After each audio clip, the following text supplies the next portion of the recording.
시간에 우리에게 주시는 하나님의 말씀은 고린도전서 15장 9절부터 10절 말씀입니다. 다 함께 봉독하겠습니다. 나는 사도들 가운데서 가장 작은 사도입니다. 나는 사도라고 불릴 만한 자격도 없습니다. 그것은 내가 하나님의 교회를 박해했기 때문입니다. 그러나 나는 하나님의 은혜로 오늘의 내가 되었습니다. 나에게 베풀어 주신 하나님의 은혜는 헛되지 않았습니다. 나는 사도들 가운데 어느 누구보다도 더 열심히 일하였습니다. 그러나 이렇게 한 것은 내가 아니라 나와 함께 하신 하나님의 은혜입니다. 아멘. 또 어김없이 마지막 주일이 되었습니다.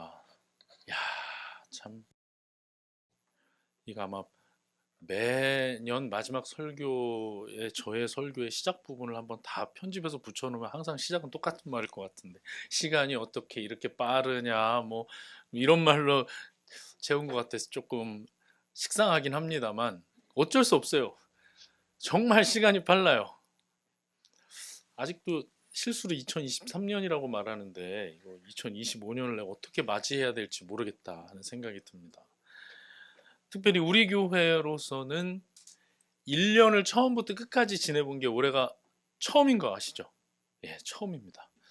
우리 교회는 아주 어려요. 보니까 봄을 한 번밖에 겪어보지 않은 교회예요. 정말 이 어리고 연약한 이 교회를 하나님께서 이렇게 인도해 주셨고 또 그 안에서 하나님이 각 사람에게 은혜 베풀어 주신 줄로 믿습니다. 나라는 또 나라대로 어수선하죠. 뭐 정치도 그렇고 경제도 그렇고 국제 정세도 그런데 오늘 얘기 들어보니까 또 비행기가 추락했다고 했죠. 제주항공이 무안에 좀 추락을 해서 뭐 몇십 명 정도 그렇게 사상자가 난 걸로 그렇게 들었는데 참 깜짝 놀랄 일이네요. 한 3, 4일 전인가요? 한 일주일 전인가 그 아제르바이잔 비행기가 러시아로 가다가 러시아 방공망이 격추시켜 버렸잖아요. 그래서 거기서도 사람이 많이 죽었다 이런 기사를 봤는데 엉뚱하게 또 오늘 우리나라에서도 또 이런 일이 생겨버렸습니다. 참 어수선하다 이런 생각이 드네요. 나라만 어수선한가요? 우리는 올 한해 어떻게 지냈나요? 여러 계획들이 있었을 것이고 뭐 올해 1년 전체를 놓고 보지 않아도 그냥 단 며칠의 요즘에 우리 삶만 보아도 어수선한 부분들이 있지 않겠습니까? 그러나 이런 때에 우리가 더 기억해야 할 것은 하나님의 은혜입니다. 하나님의 은혜. 오늘 설교 제목이 뭔가요? 예, 은혜를 은혜로 아는 은혜. 와, 은혜를 은혜로 아는 은혜. 사실 이건 제가 지은 설교 제목이 아니에요. 설교 제목으로 지은 건 저지만 이 말은 우리 달력에 붙어 써 있는 표현이었어요. 11월에 이 내용이 써 있더라고요. 은혜를 은혜로 아는 은혜라고 11월에 달력에 써 있더라고요. 거기에 써 있는 본문이 오늘 본문이었어요.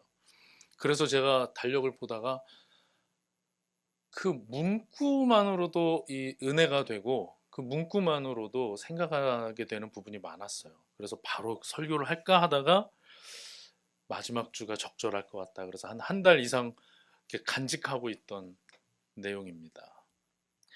오늘 이 말씀을 통해서 은혜를 은혜로 아는 은혜가 임하기를 바랍니다.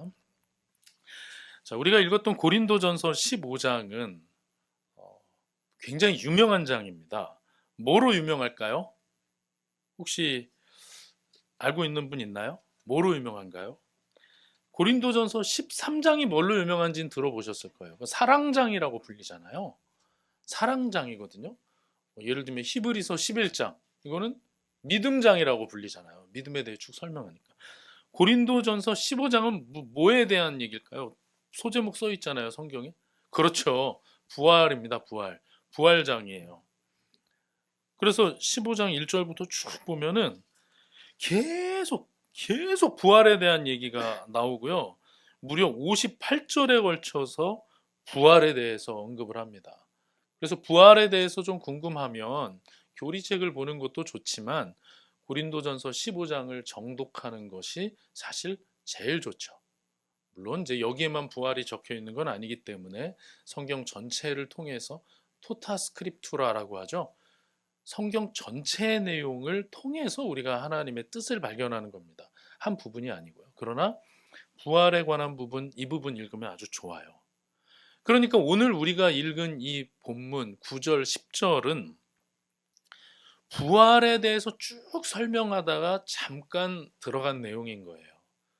그러니까 이 말씀을 이해하는 데 있어서는 부활이 전제가 되고 봐야 되는 겁니다. 그런데 오늘은 부활보다는 좀 다른 쪽에 은혜라는 부분에 좀 포커스를 맞춰서 모든 것이 은혜라는 내용을 한번 좀 나눠보도록 하겠습니다. 자, 9절을 한번 보죠. 나는 사도들 가운데서 가장 작은 사도입니다.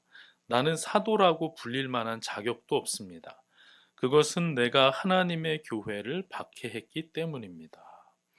바울은 자기가 사도 중에 가장 작은 자라고 말해요.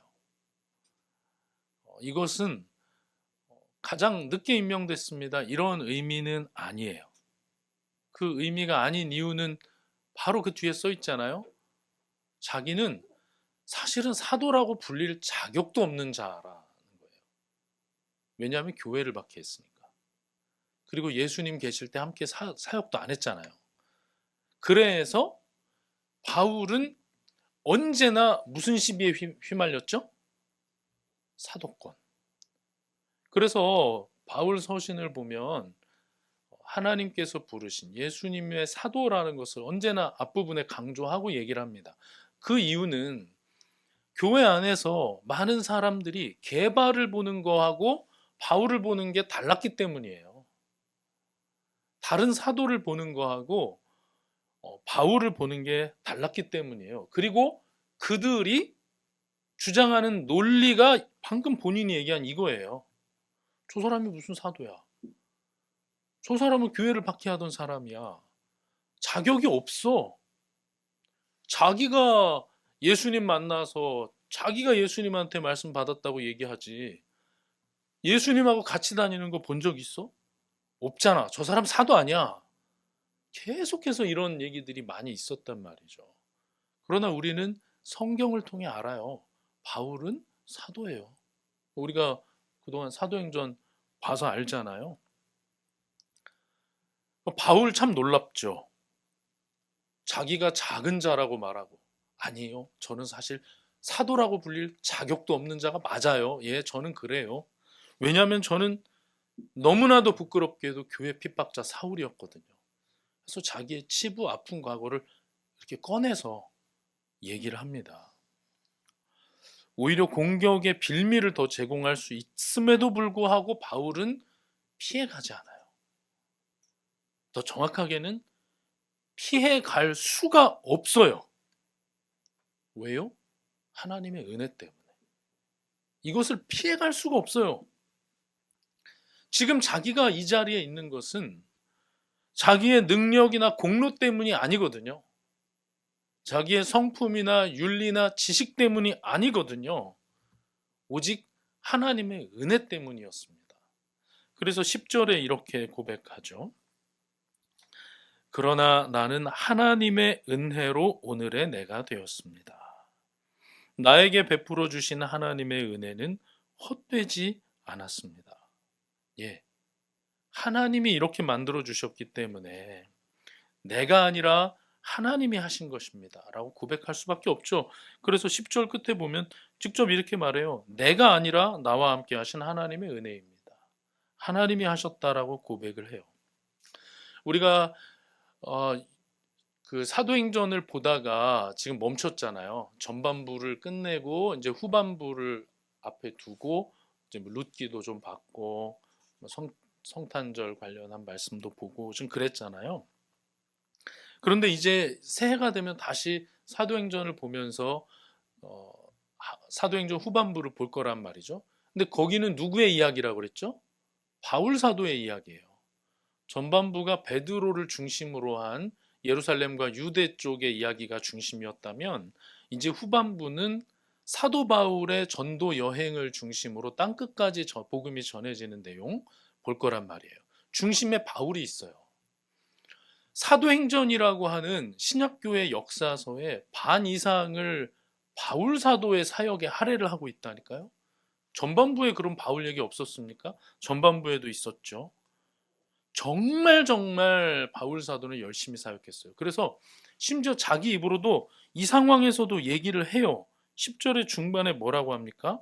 나는 사도들 가운데 어느 누구보다도 더 열심히 일하였습니다. 그러니까 이것은 그냥 누군가 개인이 말한 것이 아니라 성경에 기록된 말씀이기 때문에 사실인 거예요. 정말 바울 사도가 열심히 일한 것이고 하나님도 그렇게 말씀하고 계시는 거예요.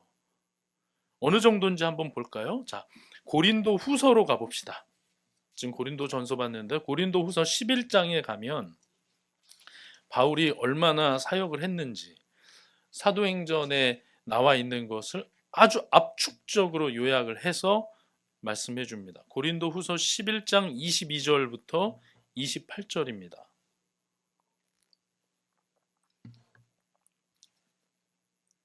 제가 한번 읽어보겠습니다. 그들이 히브리 사람입니까? 나도 그렇습니다. 그들이 이스라엘 사람입니까? 나도 그렇습니다. 그들이 아브라함의 후손입니까? 나도 그렇습니다. 출신 성분에 대한 얘기를 먼저 딱 얘기하죠. 그리고 계속해서 말합니다. 그들이 그리스도의 일꾼입니까? 내가 정신 나간 사람같이 말합니다마는 나는 더욱 그렇습니다. 나는 수고도 더 많이 하고 감옥살이도 더 많이 하고 매도 더 많이 맞고 여러 번 죽을 뻔하였습니다. 유대 사람들에게서 40에서 하나 뺀 매를 맞은 것이 5번이요. 채찍으로 맞은 것이 3번이요. 돌로 맞은 것이 1번이요. 파선당한 것이 3번이요. 밤낮 꼬박 하루를 망망한 바다를 떠다녔습니다. 자주 여행하는 동안에는 강물의 위험과 강도의 위험과 동족의 위험과 이방 사람의 위험과 도시의 위험과 광야의 위험과 바다의 위험과 거짓 형제의 위험을 당하였습니다. 수고와 고역에 시달리고 여러 번 밤을 지새우고 줄이고 목마르고 여러 번 굶고 추위에 떨고 헐벗었습니다. 그 밖의 것은 제쳐놓고서라도 모든 교회를 염려하는 염려가 날마다 내 마음을 누르고 있습니다. 살아있는 게 진짜 신기하잖아요. 살아있는 게 진짜 신기하죠. 이것도 은혜죠. 그런데 바울 사도가 말해요. 내가 더 고생 많이 했다고 말하는 게 참 정신 나간 얘기지만 굳이 이런 얘기를 한다는 것 자체가 정신 나간 일이지만 그래도 얘기를 좀 해야겠습니다라고 하고 우리가 사도행전에서 볼 그런 내용을 쭉 얘기해 줍니다. 그런데 보면은 진짜 열심히 한 사람이에요. 죽기 직전에 디모데후서에서 뭐라고 합니까? 나의 달려갈 길을 다 마쳤다고까지 얘기하지 않습니까? 그렇게 열심을 냈던 바울입니다. 앞으로 한번 사도행전에서 찬찬히 봅시다. 자, 그런 바울인데 그럼에도 불구하고 바울 사도는 10절에서 분명히 고백해요. 그러나 이렇게 한 것은 내가 아니라 나와 함께 하신 하나님의 은혜입니다. 아멘. 자기가 한 게 아니래요. 여러분 이 말씀을 보면서 무엇을 발견할 수 있습니까? 아, 그렇구나. 하나님의 은혜이구나. 그래서 40에서 하나 감한매를 그렇게 많이 맞아도 뭐 돌에 맞고 물에 빠질 뻔하고 뭐 그렇게 해도 그래서 살았구나. 아유, 죽을 뻔했는데 하나님이 살려주셨구나. 지금 이거예요? 아니죠. 그 자리로 들어간 것부터가 하나님의 은혜잖아요. 바울은 그렇게 고백하는 거예요. 자기가 한 이 많은 일들이 다 하나님의 은혜라고. 더 정확하게는 내가 지금 이 자리에 이렇게 이 모습으로 있는 것도 하나님의 은혜라고 고백을 하고 있는 겁니다. 매 맞을 때 안 힘들었을까요? 당연히 힘들죠. 동족의 위험, 뭐 이방인의 위험, 강물의 위험, 바다의 위험, 뭐 그런 위험이 있을 때 안 힘들었을까요? 힘들었죠. 그 위험한 것조차도 그 힘든 것조차도 다 바울 사도는 뭐라고 고백해요? 이것이 하나님의 은혜입니다라고 고백을 합니다. 참 겸손하죠. 겸손해요. 우리가 지난주에 어떤 말씀 나눴는지 기억합니까? 사람이 되신 하나님, 예수 그리스도께서 이 땅에 오신 것 그 자체는 예수 그리스도의 섬김을 보여준다. 겸손을 보여준다. 순종을 보여준다 얘기했잖아요. 하나님과 동등하게 여겨지기를 버리시고 그걸 원하지 않으시고 어떻게 합니까? 사람의 모습을 취하셨다. 그 자체가 은혜이고 그 자체가 겸손이라고 우리가 같이 말씀을 보지 않았습니까? 오늘 본문은 이 하나님의 은혜와 겸손의 관계에 대해서 조금 더 구체적이고 직접적으로 살펴볼 수 있는 본문입니다. 여러분, 제가 단언컨대 은혜를 아는 자는 겸손해집니다. 그래서 교만한 자는 은혜를 모르는 거예요. 여러분, 또 분명히 말씀드립니다. 겸손한 자가 은혜를 누립니다. 교만한 자는 결코 은혜를 누릴 수 없습니다. 왜인 줄 아세요? 은혜가 은혜인 줄을 모르기 때문이에요. 은혜가 은혜인 줄 알아야 은혜를 누리는 거예요. 그래서 겸손한 자가 은혜를 누리는 것이고, 은혜를 누리는 자는 더 겸손해질 수밖에 없는 겁니다. 이거는 선순환인 거예요. 제발 우리가 악순환에 빠지지 않기를 바랍니다. 자, 그런데 이 모든 것에 지금 바탕에 깔려 있는 것은 자기 자신에 대한 분명한 이해예요. 여러분, 오늘 여기가 포커스입니다. 자기 자신에 대한 분명한 이해가 없으면 겸손해질 수가 없고요. 하나님의 베풀어 주신 것들을 은혜라고 생각을 못해요.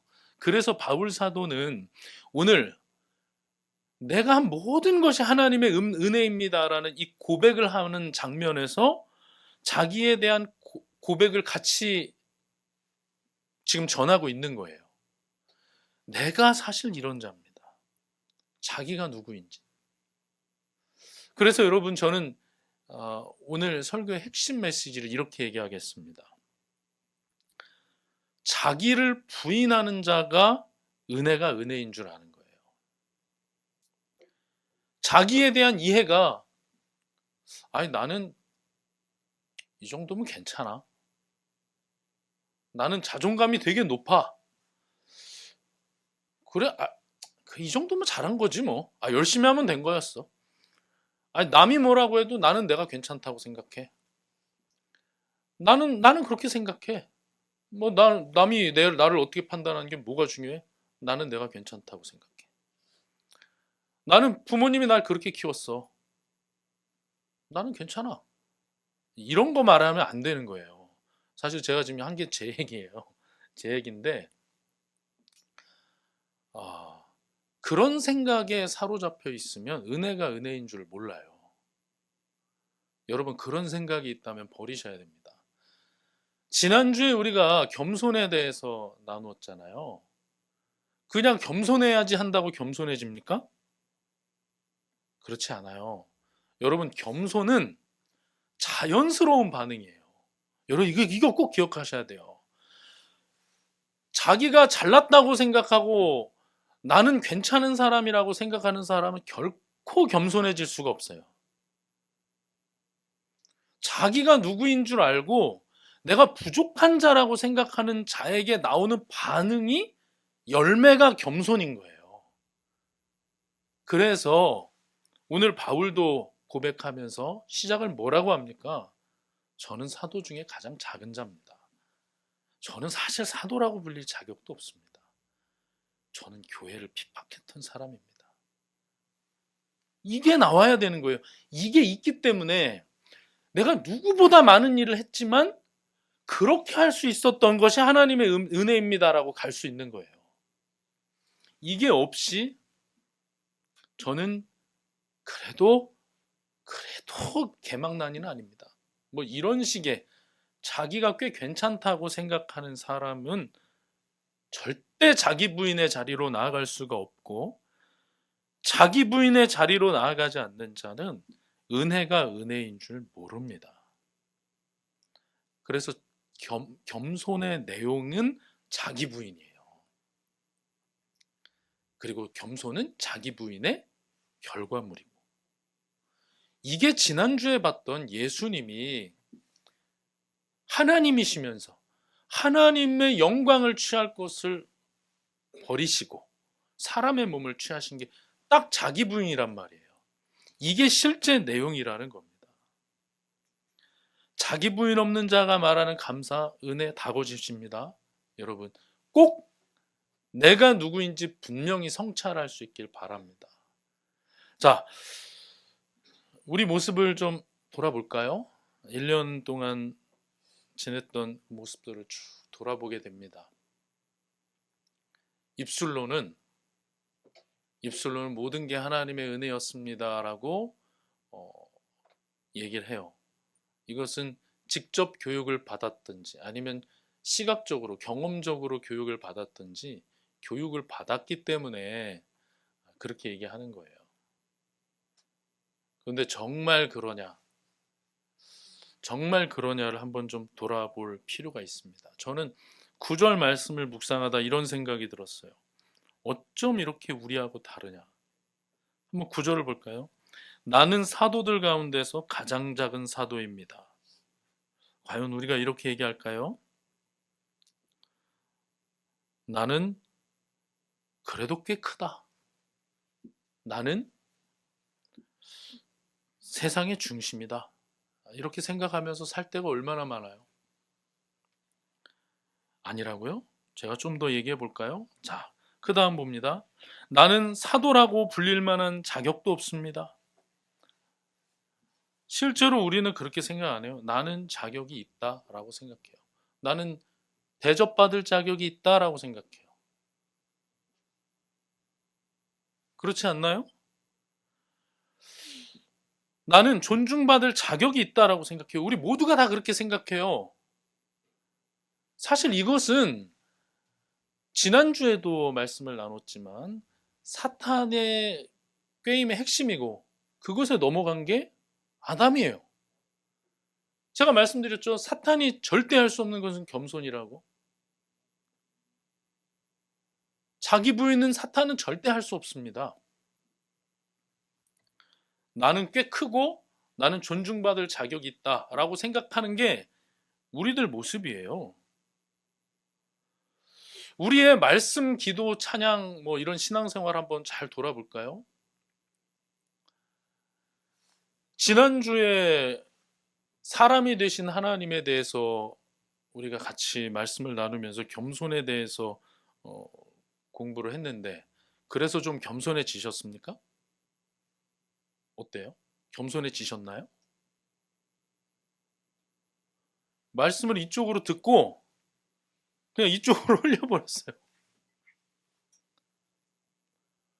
살아계신 하나님의 말씀이 내 안에 작동을 안 한다고요. 왠 줄 아세요? 자기 부인을 안 하기 때문이에요. 자, 기도는 어떻습니까? 뭐 예를 들면 오늘만 해도 우리 기도할 때 여러분 아멘 합니까? 아멘 해요? 어디 거짓말을 아멘 안 하잖아요. 왜 기도할 때 감격이 없을까요? 왜 내가 아멘이라고 그걸 받지를 못할까요? 왜 그럴까요? 저기 들어가 보면 자기 부인이 안 돼서 그래요. 기도자가 말하고 있는 그 기도의 내용이 내 안에 그렇게 크지 않아요. 수많은 종교적 미사여구라고 생각할 뿐 그 내용을 온전히 내가 받질 않아요. 그래서 구원해 주셨다 감사하다 하는데도 아무 소리 안 하고 한 주간 인도해 주셨다 감사하다 얘기 아무 소리 안 하고 VIP 보내주셔서 감사하다 해도 아무 소리 안 해요. 심지어는 우리의 삶을 인도해 달라고 해도 별소리 안 해요. 왜요? 자기 부인이 안 되니까. 찬양은 어떻습니까? 제가 이게 신학적으로 검증된 건 아니지만 나름대로 확신하고 있는 것은 옆 사람한테도 안 들리는 찬양은 하나님께 상달되지 않는다. 저는 계속 그 생각을 하거든요. 만약에 지금 이 자리에서 찬양을 돕는 마이크를 대고 찬양을 하는 사람이 있으면 들릴까요? 우리의 찬양이? 그렇게 생각합니까? 아니죠. 안 들립니다. 안 하는데 어떻게 들리겠어요? 왜 이 좁은 공간에서 요만큼 찬양하는데 왜 마이크를 들고 같이 찬양을 도와야 되는 사람이 필요할까요? 안 하니까. 왜 안 할까요? 찬양이 별로 그렇게 대단하게 생각이 안 되니까. 왜? 내가 찬양할 자격조차도 없는 자라는 게 별로 인식이 안 되니까. 내가 예배 자리에 부름받은 것이 이게 은혜라는 생각이 들지 않으니까. 결국은 들어가면 자기 부인이 안 되는 거예요. 자기 부인. 저는 종종 이런 생각을 합니다. 한번 따라해 봅시다. 전 내가 그렇게 중요한 자인가? 한번 잘 돌아보세요. 내가 정말 그렇게 대접을 받을 만한 자격이 있는 자인가? 바울 사도처럼 그 고생을 하면서 했던 사람도 저는 사도로 불릴 자격도 없는 자입니다라고 말하고 있는데, 우리 삶 속에서 하나님의 은혜를 빼면 뭐가 남겠습니까? 남는 게 없어요, 여러분. 우리는 우리가 한 것이 아니라는 것을 여러분 기억해야 합니다. 만약에 바울처럼 했다면 우리가 어떻게 했을까 한번 좀 돌아볼 수 있기를 바랍니다. 감사할 줄 알아야 되고요. 은혜가 은혜인 줄 알아야 합니다. 몰라도 아는 채, 사실 모르는 것조차도 모르는데 우리는 변해야 됩니다. 자, 그런데 제가 오늘 본문에서 진짜 감사했던 건 뭔 줄 아세요? 오늘 본문의 내용이 그러한 우리에게 소망을 준다는 거예요. 우리는 지난 1년간 그렇게 살았어요. 오늘만 그런 게 아니라고요. 우리는 그렇게 살았어요. 왜냐하면 우리는 그런 자이니까. 왜냐하면 우리는 내가 꽤 괜찮은 자라고 생각하니까. 나는 자격이 있는 자라고 생각을 하니까. 그런데 오늘 본문의 내용을 찬찬히 보니까 바울이 이렇게 고생했고 하나님의 은혜를 베풀어 주셨다. 이것을 뛰어넘는, 자격 없는 자에게 기회를 주시고 실패 없이 변화시키는 하나님의 은혜에 대한 찬양이라는 것을 확인할 수 있는 거예요. 본문 한번 다시 봅시다. 10절에 뭐라고 하냐면 중반에 나에게 베풀어 주신 하나님의 은혜는 헛되지 않았습니다. 헛되지 않았습니다. 나는 진짜 자격 없는 자인데 나에게 베풀어 주신 하나님의 은혜는 헛되지 않았습니다. 정말 하나님의 은혜가 큰데 헛되지 않았습니다. 하나님은 나를 실패 없이 변화시켜 나가십니다. 주 안에서 사랑하는 형제 자매 여러분,